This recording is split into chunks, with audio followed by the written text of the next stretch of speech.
Rewmi 24 TV. dal leen ak jaamu mbokk yi ginnaaw ba ñu leen nuyoo ziare leen am na lu yees ci procès Mame Mbaye Niang Ousmane Sonko procès Prodac boobu nga xam ne àtte woon nañ ko kii di Mame Mbaye Niang daal di appelé waat ngir que ñu mën a yóbbuwaat procès boobu ci yoon. am na lu ci yees nag ndax bu ñu xoolee kii di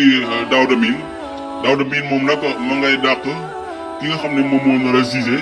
lii di Ousmane Sonko ak Adji Sarr muy procureur Adama Diouf boobu nga xam ne moom la ñu bëgg a def juge. kii di Daouda Mine ma ngay xam la ne loolee daal mënul nekk benn yoon ndax kii di procureur boobu moom gis nañ ko dossier Adji Sarr Ousmane Sonko moom daal daf caa tax ripp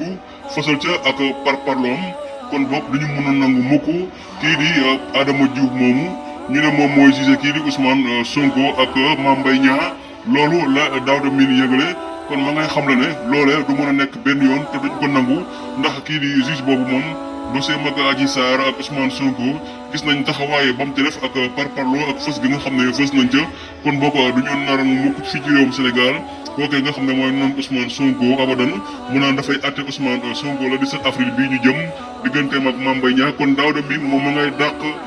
juge boobu nga xam ne moom moo war a juge ki nga xam ne moom mooy Ousmane Sonko nee na daal loolee du mën a am benn yoon kenn du ko xalaat kenn du nangu ki nga xam ne mooy procureur bii di Adama Diouf nga xam ne noonu Ousmane Sonko la mu naan day atte Ousmane Sonko ci ab procès boo xam ne dañ ko appelé digganteem ak Mame Mbaye Niang ñu gis ni passé woon nga xam ne atte woon nañ ko ba amande Ousmane Sonko 200 millions daal di koy def 2 mois sursis kii di Adama Diouf kon ma ngay nangu ne Mame Mbaye Niang moom du mën a jàkkaarloo ak Ousmane Sonko ci si leen bisi yee mukk di doon Adama Diouf loolee kenn du ko nangu jaa ngeen jëf mbokk yi